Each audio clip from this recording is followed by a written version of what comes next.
Hello everyone. Today we study chapter 8. Structure of chapter 8 is like this. Section 1, perfectly competitive market. What is perfectly competitive market, right? Definition of competitive market. Section 2, profit maximization when the market is perfectly competitive. Section 3, marginal revenue, marginal cost and profit maximization. Section 4,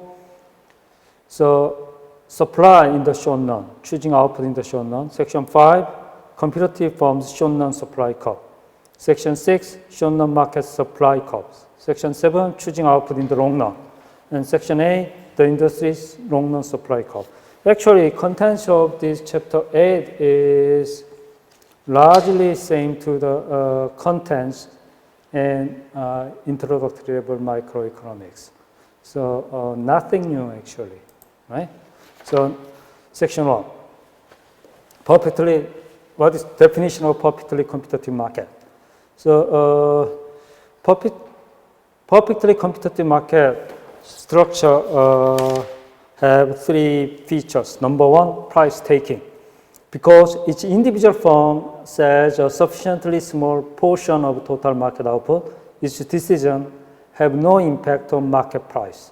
So, individual firm cannot influence on market price. No impact on market price. So individual firm is price takers. That is number one feature. Right? Firm that has no influence over market price and thus takes the price as given. Second characteristic of perfectly competitive market is product homogeneity. Product homogeneity. When the products of all of the firms in the market are perfectly substitutable with one another. In other words, when they are homogeneous, right? So they supply same goods, simply talking. No firm can raise the price of its product above the price of other firms without losing most or all of its business.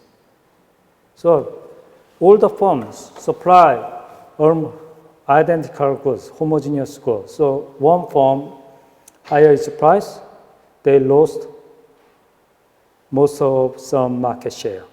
Okay? In contrast, when products are heterogeneous, differentiated, each firm has the opportunity to raise its price above that of its competitors without losing all of its sales. So heterogeneous good means differentiated products, right? So many firms supply very similar but differentiated goods. Then each firm can raise its price a little higher than that of its competitors, right? That is possible. But even in this case, so these firms are losing some of its sales. Okay. The assumption of product homogeneity is important because it ensures that there is a single market price consistent with supply-demand analysis. And slide number 4. The third feature of perfectly competitive market is free entry and exit. Free entry and exit. Firm can enter the market if a positive profit is possible, and exit. Also, they can exit when the firm incurs some loss instead of negative profit, right? Free entry and exit means condition under which there are no special costs that make it difficult for a firm to enter or exit on industries. No entry barriers, no barriers in entry and exit. Right? So with free entry and exit, buyers can easily switch from one supplier to another, and suppliers can easily enter or exit a market. When is a market highly competitive? Right? Highly competitive market. Many markets are highly competitive in the sense that firms face highly elastic demand curves and relatively easy entry and exit. But there is no simple rule of thumb to describe whether a market is close to being perfectly competitive. Because firms can implicitly or explicitly collude in setting prices, the presence of many firms is not sufficient for an industry to approximate perfect competition. Conversely, the presence of only a few firms in a market does not rule out competitive behavior. Right? In real world, we can find a highly competitive one instead of a perfectly competitive market. Right? And next slide. So, the question of this slide is, do firms maximize profit? The assumption of profit maximization predicts business behavior reasonably accurately and avoids unnecessary analytical complications. For smaller firms, profit is likely to dominate almost all decisions. In larger firms, however, managers who make day-to-day decisions usually have little contact with the owners. Managers may be more concerned with such goals as revenue maximization, revenue growth.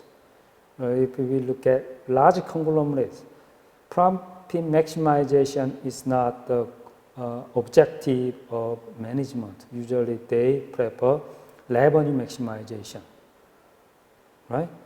But if we look at in the long-run perspective, profit maximization assumption still valid even in large conglomerate. Firms that do not come close to maximizing profit are not likely to survive. The firms that do survive make long-run profit maximization one of their highest priorities, right? So in the long run, profit maximization is still their highest priorities, right? Okay, slide number 6. Alternative forms of organization. So in our textbook, 2 alternatives from forms of organization.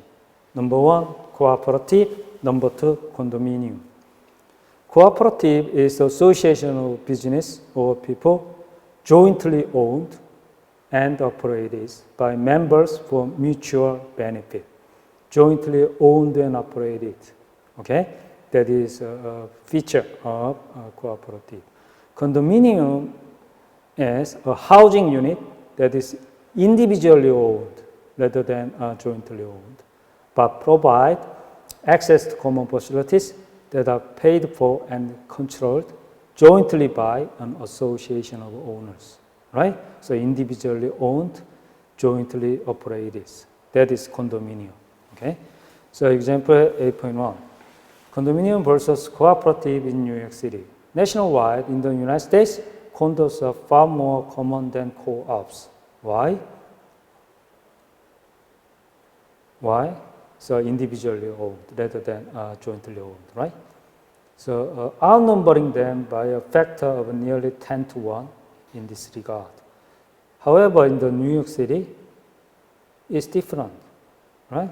Compared from the rest of the nation. Co-ops are more popular in New York City. Co-ops are more popular, right? Co-ops means individually, jointly owned.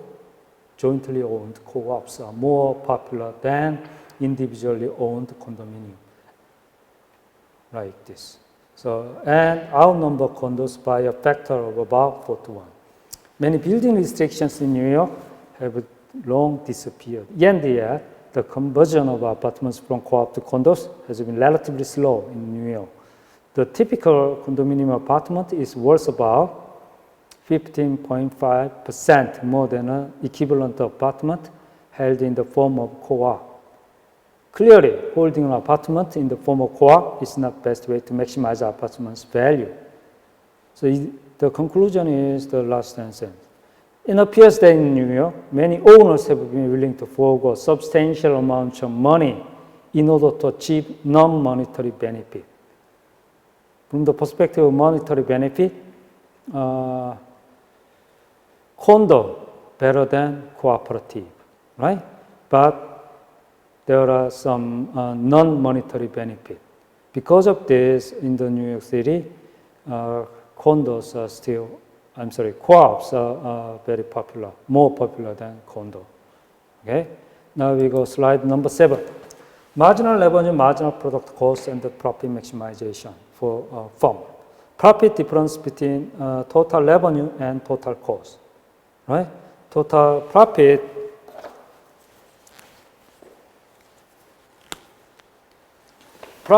is profit. The definition of profit is total revenue minus total cost. Total revenue is a function of Q, production, right? Cost is also a function of Q. We already studied in cost function, right? In chapter 7, right? Like this.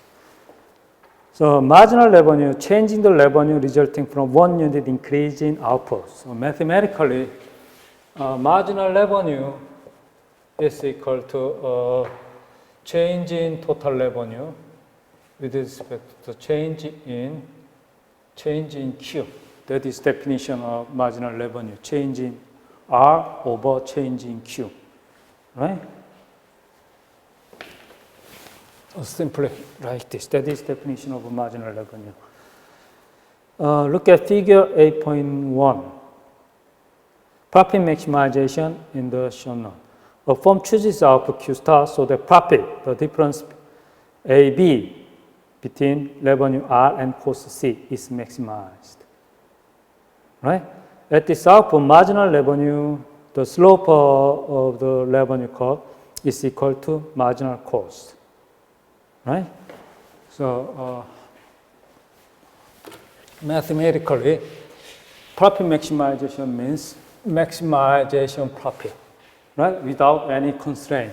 So, changing, so instantaneous, D means instantaneous change, and delta, this means change, right? But our textbook don't distinguish between the two. So, first derivative of profit with respect to Q, that should be equal to 0.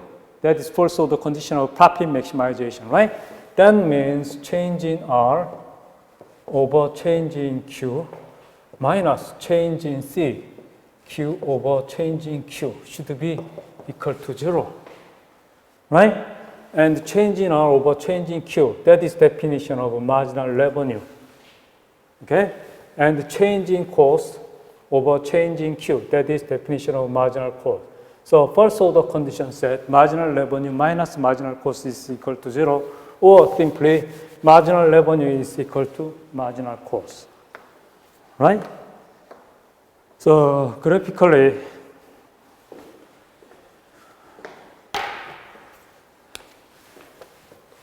look at this, Q, and then total revenue shaped like this. Total revenue shaped, I'm sorry, that is total cost, right? That is total cost. And total revenue is equal to, like this, that is total revenue. Then we know the gap between the two, revenue minus cost is profit, right? So profit R minus Q means Q, and profit function is the gap between the two. Until this point, cost is greater than revenue, so profit is negative, right? And from here to here, at this point, profit is equal to 0 because cost is equal to revenue. And the gap between the two maximize at this point. So profit function is like this, right? That is profit function of Q. Anyway, profit maximize when Q equal Q star, where slope of profit, marginal profit is equal to 0. That is also the condition, right? And if we consist on level function, the gap between the two maximize at this point, at this Q star, right? Revenue and cost maximize, the gap between the two maximize. So we know that you can draw a marginal revenue curve, slope, that is total revenue curve. So draw straight line tangent at that point, and you can calculate slope of total revenue at this point. That is marginal revenue, right? And that is total cost curve, and you can calculate instantaneous slope at this point.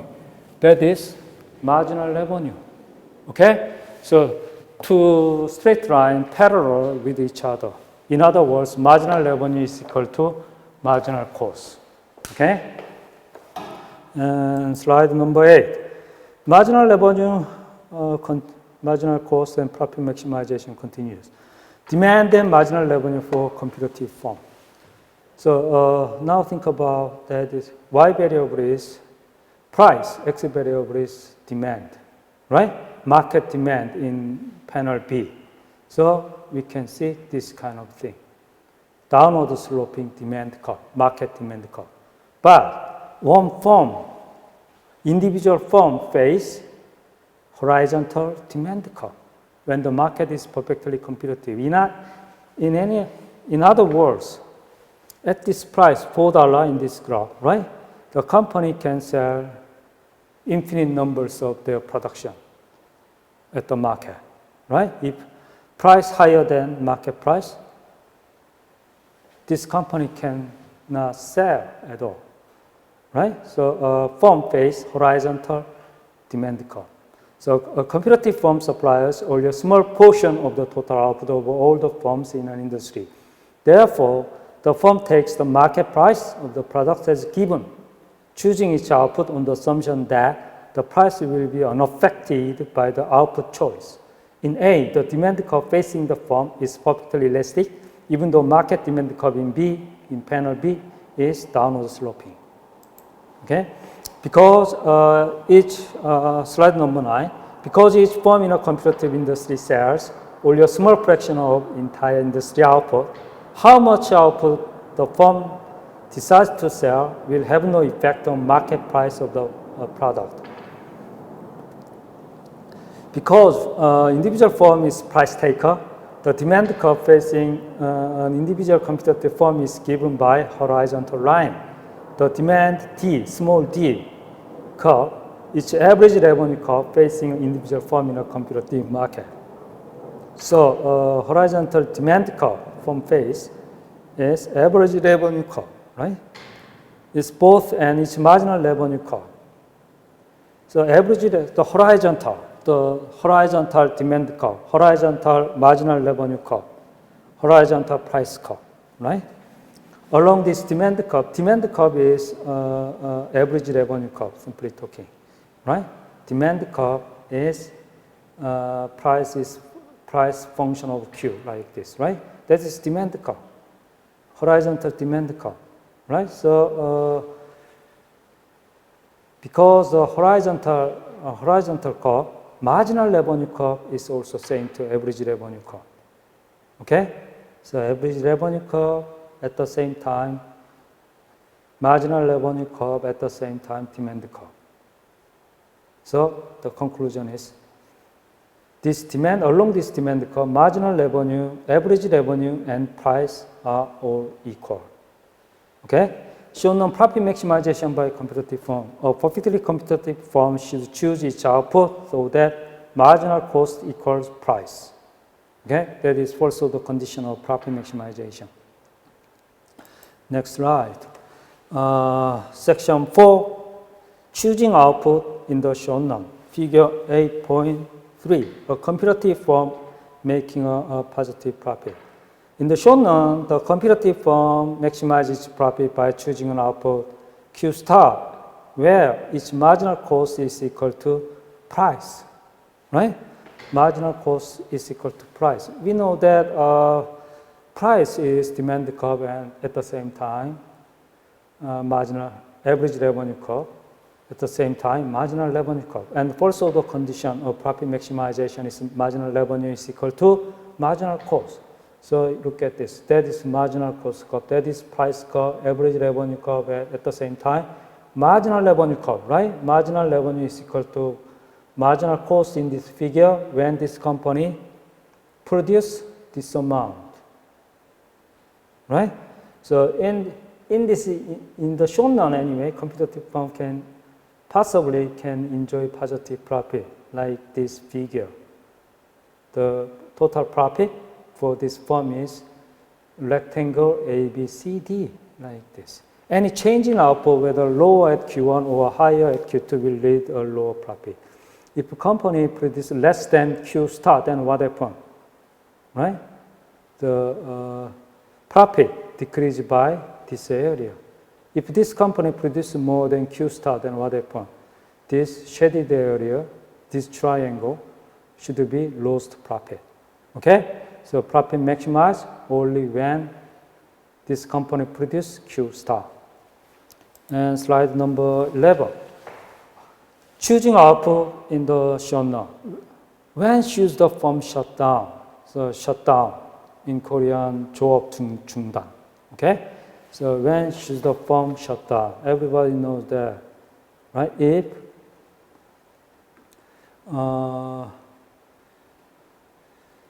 the marginal cost curve less than average cost curve.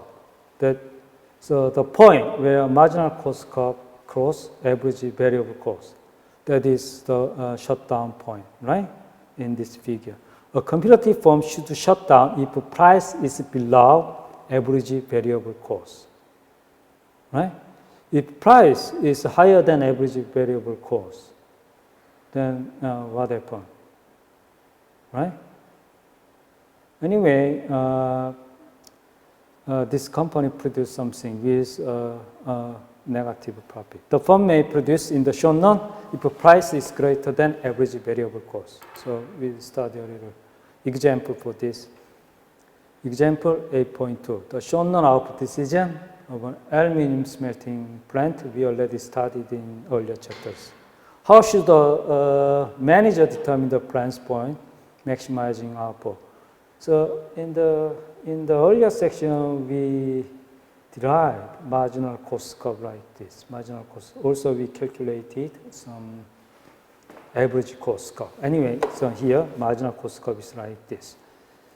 In the short run, in this figure, the plant should produce 600 tons per day if price is above $1,140, but less than $1,300, right? Then anyway, price equal to marginal cost. Price equal to marginal cost. And profit maximizing quantity is always 600 tons per day, right? If price greater than $1,300, then what happens? It should run an overtime shift and produce 900 tons per day. If the price drops below $1,140, the firm should stop producing, but it should probably stay in business because the price may rise in the future. Okay. And next example, 8.3. Some cost consideration for managers. This example is also very similar to earlier one, isn't it? So the application of the rules that marginal revenue should equal marginal cost depends on manager's ability to estimate marginal cost. First, except under limited circumstances, average variable cost should not be used as a substitute for marginal cost. Current output, $100 per day, 100 production per day, 8 of which are produced during the regular shift, and 20 of which producing during overtime, right? So material cost, $8 per unit for all outputs, right? Labor cost and material cost is a variable cost, isn't it? Right? Average variable cost is material cost plus labor cost. But labor, anyway, material cost is $8. Average variable cost concept $8 per unit for all output. It doesn't matter you produce 100 unit or less than 800 or more than 8, less than 100. Anyway, $8. But labor cost is different because of overshift. $30 per unit for the regular shift, but $50 per unit for the overtime shift. So if summarizing, it's very simple. If Q equal less than A, then material cost is $8 plus labor cost is $30, right? That is variable cost. Okay, so average variable cost is $38. That is average variable cost component number one, right? But when you produce more than 80, less than 100, then what happens? Material cost $8 plus overtime shift $50, right? So 58. So average variable cost of component 2, labor cost component is $58. Okay? Then average variable cost can be writing like this. When this company produces 100 is Q, that is equal to 38 multiplied by Q, right? $38 multiplied by Q plus Q minus 80. When you're producing Q equal 80, right? And Q minus 80, 28, right? 58, I'm sorry. 58 Q minus 80. That is average variable cost in this example. Okay? Now we go next slide. Okay, we go study a little more about example 8.3. For the first 80 units of output, average variable cost and marginal cost are both equal to $38 per unit. When output increases to 100 unit, marginal cost is higher than average variable cost. So managers who relies on average variable cost will produce too much. Also, a single item of firm's accounting ledger may have two components, only one of which involves marginal cost. Finally, all opportunity costs should include in determining marginal cost. These three guidelines can help managers to measure marginal cost correctly. Failure to do so can cause production to be too high or too low, and thereby reducing profit. Okay, now we go section 5. The competitive firms Shonan supply curve. Okay, okay, I'd like to stop here.